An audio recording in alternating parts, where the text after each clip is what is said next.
علی بھائی اگلا سوال ہے کہ درود ابراہیمی میں آل ابراہیم پر جو درود پڑھا جاتا ہے آخر اس سے کیا مراد ہے؟ کیونکہ عموماً یہودیوں کی جانب سے بھی مسلمانوں پر یہ طنز کی جاتی ہے کہ ہم بنی اسرائیل ہی آل ابراہیم ہیں اور ہم پر درود پڑھے بغیر تم لوگوں کی نماز نہیں ہوتی۔ آپ یہودیوں کی بات کر رہے ہیں، ہمیں تو مسلمان میں جو بنو اسماعیل ہے نا ہاشمی، وہ کہتے ہیں دیکھو جی نماز ہے تو ساڑھے تے درود پڑھ دو، آل محمد درود پڑھے بغیر تھوڑی نماز ہی نہیں ہوتی۔ تو وہ بھی ٹائٹل اویل کر رہے ہوتے ہیں۔ تو میرا خیال ہے درود ابراہیمی کا ترجمہ نہیں انہوں نے پڑھا۔ درود ابراہیمی میں کہیں یہ نہیں ہے کہ آل ابراہیم پہ ہم درود پڑھ رہے ہوتے ہیں۔ اس کا ترجمہ یہ ہے کہ اللہم صلی علی محمد وعلی آل محمد، اے اللہ درود بھیج، رحمت بھیج محمد صلی اللہ علیہ وآلہ وسلم پر اور ان کے اہل بیت پر، جیسا کہ تو نے درود بھیجا تھا، پاسٹ ٹینس کا صیغہ ہے، ابراہیم اور آل ابراہیم پر۔ یہ نہیں ہے کہ ہم آل ابراہیم پہ درود بھیج رہے ہوتے ہیں، ہم آل ابراہیم کے جس حصے پہ درود نماز میں بھیج رہے ہوتے ہیں وہ آل محمد ہے، بنو اسماعیل، جیسا کہ بنی اسرائیل پہ بھیجا تھا نا۔ بعد میں تو بنی اسرائیل اللہ تعالیٰ کی مغضوبی علیہم بن گئی نا، جب انہوں نے اپنے پیغمبروں کی نافرمانی شروع کر دی۔ تھے وہ تو قرآن میں ہے، یا بنی اسرائیل اذکروا نعمتی التی انعمت علیکم وانی فضلتکم علی العالمین۔ یاد کرو میری اس نعمت کو کہ میں نے جو تم پر کی تھی اور تمہیں سارے جہان والوں پہ فضیلت دی تھی۔ تو بنی اسرائیل بڑی لاڈلی تھی، 3 کتابیں آئیں، تورات، زبور، انجیل، ہزاروں پیغمبر آئے۔ بعد میں جب برگشتہ ہوئے دین سے تو پھر ضربت علیہم الذلہ والمسکنہ، ذلت اور مسکنت ان کا مقدر بن گئی۔ اب اللہ تعالیٰ نے بنو اسماعیل کو قیامت تک کے لیے چنا ہے۔ تو ہم یہ درود ابراہیمی میں یہودیوں پہ درود نہیں بھیج رہے ہوتے، بلکہ اس کا ترجمہ ہے جیسا کہ بھیجا تھا۔ تو سب جو یہودیوں کے بزرگ تھے، ہم تو ان کو علیہ السلام کہتے ہیں، رضی اللہ عنہ کہتے ہیں۔ حضرت عیسیٰ یہودی تھے، یہودیوں نسل تھے نا، ان پیغمبروں کی ہم عزت کرتے ہیں۔ حضرت داؤد علیہ السلام، حضرت سلیمان علیہ السلام سب یہودیوں نسل تھے، ان کے جو صحابہ تھے ہم ان کی عزت کرتے ہیں۔ لیکن اگر وہ کہتے ہیں آج کے یہودیوں پہ ہم درود پڑھ رہے ہیں تو ان پہ پڑھ نہیں رہے، ہم کہہ رہے ہیں جیسا کہ اے اللہ تو نے ان پر درود بھیجا تھا۔ اور درود کیا تھا کہ اللہ تعالیٰ نے بنو اسرائیل کو چنا تھا، ان پہ اپنی رحمت کی تھی، ان میں پیغمبر بھیجے، کتابیں بھیجی، من و سلوہ، ان کو جنتی خوراکیں کھلائیں۔ آج تک اس کے اثرات باقی ہیں، دیکھ لیں یہودی بڑے خوبصورت ہوتے ہیں، ان کے باپ اجداد نے جنتی خوراکیں کھائی ہوئی ہیں۔ جس طرح آپ کے پیر جو ہیں وہ اچھی خوراکیں کھاتے ہیں، اے سی میں رہتے ہیں تو وہ بھی بڑے خوبصورت ہوتے ہیں، چٹی چمڑی ہوتی ہے۔ تو اس طریقے سے یعنی اثرات تو ہوتے ہیں۔ تو یہ ہم ان کے اوپر درود نہیں بھیج رہے ہوتے، بلکہ ایک پاسٹ ٹینس کے صیغے کا ذکر کر رہے ہوتے ہیں۔ ٹھیک ہو گیا؟ اچھا، اس میں سے وہ افضلیت والا ایشو بھی نکالتے ہیں ایک، کیا کہ جی آل ابراہیم جو ہے افضل ہے، اسی لیے اس کا ذکر آیا کہ اس طرح سے درود پڑھیں جیسے آل ابراہیم پر درود پڑھا۔ تو اس کے لیے پھکی ان سے لے لیں ہم سے کہ ان کو کہیں کہ اس طریقے پہ اگر یہ بات مان لی جائے تو کرسچنس کے لیے ہم کہیں گے وہی بنو اسرائیل ہے نا، کہ اللہ تعالیٰ نے کہا کہ عیسیٰ کی مثل حضرت آدم کی مثل ہے اللہ کے نزدیک۔ جی، تو پھر کیا وہ کہیں گے کہ حضرت آدم علیہ السلام حضرت عیسیٰ سے افضل ہیں کہ ان کی مثال کے طور پہ بیان کیا جا رہا ہے؟ اس میں افضلیت غیر افضلیت کا ذکر نہیں ہو رہا، بلکہ اس مماثلت کا ذکر ہو رہا ہے کہ جیسا کہ ان کو تو نے نوازا تھا ان کو بھی نواز۔ یہ نہیں ہے کہ جتنا ان کو نوازا تھا ان کو نواز۔ اب اس میں کئی چیزیں جو امت محمدیہ میں ٹرانسفر نہیں بھی ہوئی، مثلا بنو اسماعیل کو اللہ نے نبوت سے نہیں نوازا نبی صلی اللہ علیہ وسلم کے بعد، بنی اسرائیل پہ آل ابراہیم پہ تو نبی آتے گئے ہیں، یہ دروازہ تو بین ہو گیا نا۔ لیکن ایک فضیلت ایسی دی کہ بنو اسرائیل کی جو نبوت تھی، ان کے جو پیغمبر تھے وہ وقت کے لیے اور ایک قوم کے لیے ہوتے تھے۔ بنو اسماعیل کے پیغمبر کو اللہ تعالیٰ نے پوری جہان والوں کے لیے بنایا اور قیامت تک کے لیے بنایا۔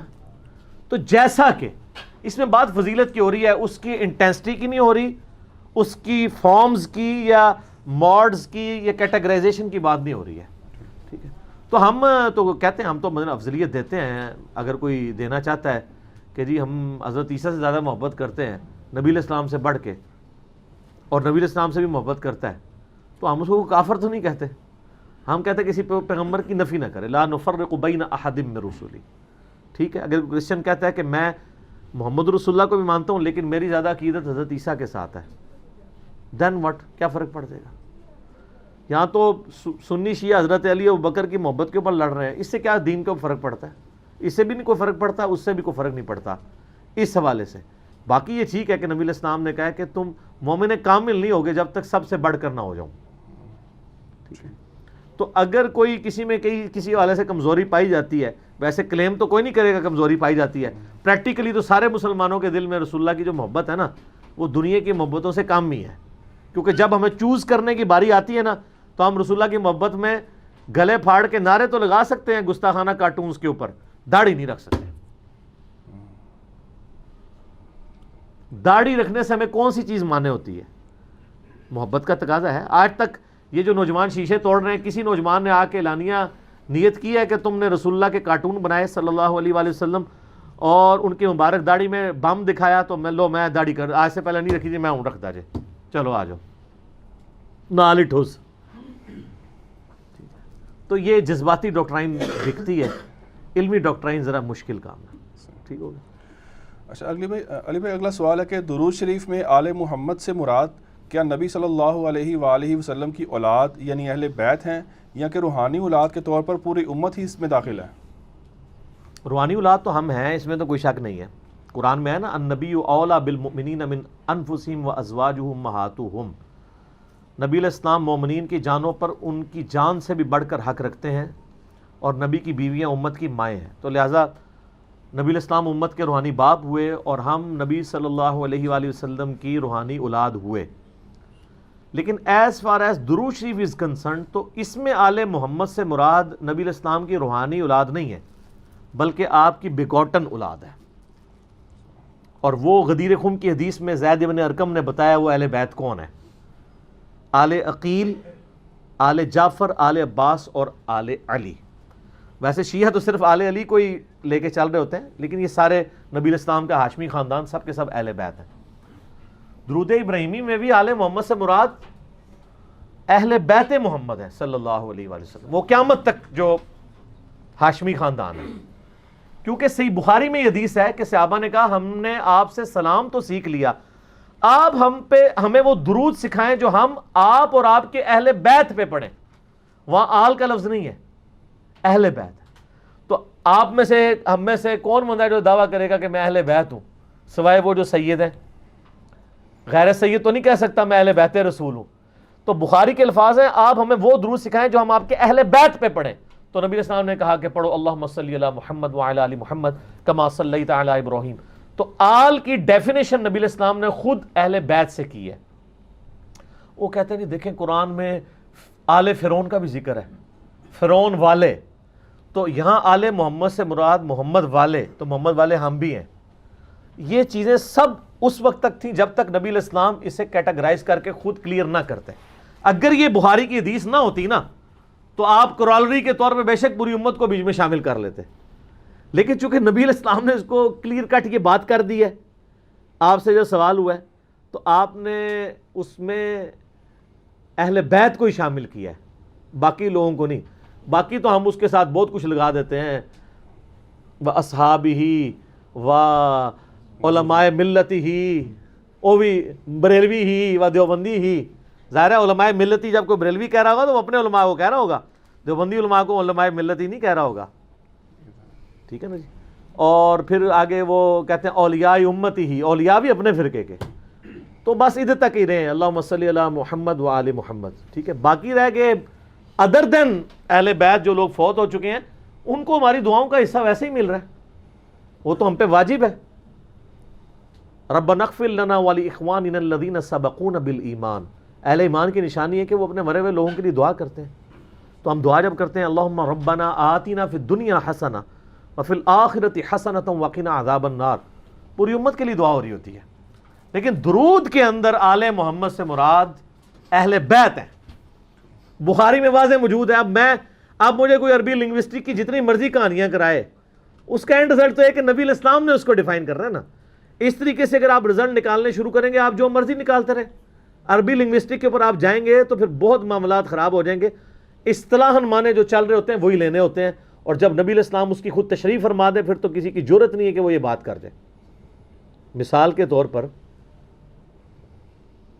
اردو میں ہم شوربہ لفظ جو استعمال کرتے ہیں، فارسی کا لفظ ہے نا. اگر میں کہوں میں نے شوربے سے روٹی کھائی تو آپ سمجھ جائیں گے یا تو وہ چکن کا شوربہ ہوگا یا آلو مٹر کا شوربہ ہوگا, یہی سمجھیں گے نا. لیکن فارسی لنگوسٹک میں شوربے کا مطلب ہوتا ہے, لنگوسٹک میں اصطلاح میں یہی مطلب ہے فارسی میں بھی شوربے کا. شور کہتے ہیں نمک کو, با کہتے ہیں پانی کو, نمک والا پانی. تو آپ اگر میں کہوں میں شوربے سے روٹی کھائی تو آپ یہ کہیں گے کہ علی بھائی نے ایک کولی میں تھوڑا سا نمک لیا, اس میں پانی ڈال کے گھول کے کھائی, ایسے تو نہیں کہیں گے, کیونکہ اصطلاحاً اس کا مطلب کچھ اور ہے. یہی کھلواڑ غلام پرویز نے کیا ہے. اس نے قرآن کی اس کو لغت علیحدہ لکھنی پڑ گئی, اسی لیے آپ کو پتہ ہے اس نے اپنی لغت علیحدہ لکھی ہے. غلام پرویز کو منکرین حدیث کہنا, یہ اس کو آپ کلین چٹ دے رہے ہیں. ایک بندہ جو ہے وہ زکام کا مریض ہے اور ساتھ اسے بلڈ کینسر بھی ہے, تو آپ یہ کہیں گے کہ یہ زکام کا مریض ہے, آپ اس کی بڑی بیماری کا ذکر کریں گے جو جان لیوا ہے. غلام پرویز کی منکرین حدیث ہونا یہ چھوٹی بیماری ہے, وہ اصل میں منکر قرآن تھا. منکر حدیث بعد کی بات ہے, اس نے قرآن کی تعریف کی ہے, قرآن کے الفاظ اسی طریقے سے خود اپنا لقمہ ان کے منہ میں ڈالا ہے, اور جہاں جہاں پھر وہ چوری کرتا ہے تو پکڑا جاتا ہے. اگر میں آپ سے کہوں کہ جب سے میں نے بریانی کھائی ہے میرے سینے میں آگ لگی ہوئی ہے, تو میرا بچہ بھی اس آگ سے مراد فائر نہیں سمجھے گا جو لکڑی سے لگتی ہے, بلکہ اصطلاحاً مانا لے گا جلن. لیکن اگر آپ کہ نہیں جی وہ اردو کی ڈشی میں آگ کہتے ہیں جو لکڑیوں سے جلائی جاتی ہے, تو یہ اصل میں وہ والی آگ کا ذکر کر رہے تھے, آپ کو سمجھ نہیں آئی ہے, تو اس کے لیے پھر آپ کو زیادہ لغت لکھنی پڑے گی. یہی غلام پرویز نے کیا ہے قرآن کے ساتھ, اور سب سے بہتر رد ان کا کیا ہے جاوید احمد غامدی صاحب نے. فکر پرویز کی خرابی, یوٹیوب پہ ایک کلپ ہے 1989 کی ان کی ویڈیو ریکارڈ ہے, آلموسٹ 8 سے 30 سال پہلے, اس زمانے میں. تو اس میں انہوں نے اس طرح کی چیزیں ہائی لائٹ کی. تو اس طرح کی یعنی کھلواڑ نہیں الفاظ کے ساتھ کرنا چاہیے. آل محمد سے مراد وہی ہے جو نبی علیہ السلام نے خود ڈیفائن کر دیا. تو آپ اس میں اب جتنے لوگ منکرین نماز ہیں وہ بھی کہتے ہیں کہ جو قرآن میں ہے نماز قائم کرو, اس سے مراد نماز پڑھنا نہیں ہے, یہ اور ہی مطلب ہے. وہ اس طرح نہیں ہوتا. اس طرح کے الفاظ کو لے کے نبی علیہ السلام ہمارے ٹیچر بنا کے اس لیے بھیجے گئے ہیں کہ کوئی شخص اس میں کھلواڑ نہ کرنا شروع کر دے. آپ کچھ بھی کر سکتے ہیں, اور اس کی پریکٹیکل مثال آپ کے پولیٹیکل لیڈرز کے جب بیانات آتے ہیں تو کیسے چمچے اس کو ڈیفینڈ کرتے ہیں. پہلا وہ بیان کہتے ہیں کہ آپ نے ہمارا بیان سیاق و سباق سے ہٹا کے بیان کیا ہے. کہانی کہنے کا مطلب کہا وہی کچھ ہوتا ہے, لیکن اب اتنی جرت نہیں ہے کہ الفاظ واپس لیں. کوئی زیادہ دلیر ہوتا ہے وہ پھر اس کی تعویل کرتا ہے, جی وہ اصل میں جیسے ہمارے پرائم منسٹر صاحب نے وہ یو ٹرن کی بات کی کہ وہ لیڈر ہی نہیں ہوتا جو یو ٹرن نہ لے. اب یہ انتہائی عجیب و غریب بات تھی اردو لنگوسٹک میں, یعنی یہ فضول بات ہے. لیکن وہ عارف الوی صاحب ہمارے جو پریزیڈنٹ ہیں, پڑھا لکھا بندہ ہے, وہ اس کی شرح بیان کر رہے ہیں. آگے سے شرح بیان ہی اس وقت کرنی پڑتی ہے جب کہانی غلط ہو جائے. نہیں وہ اصل میں وہ یہ نہیں یہ کہنا چاہ رہے تھے, یہ نہیں اس طرح. ٹھیک ہے, یو ٹرن کا مطلب یہ ہوتا ہے کہ آپ اپنے مقصد کو پیٹھ دکھا جائیں. اسٹریٹجی اڈاپٹ کرنے کو یو ٹرن نہیں کہتے.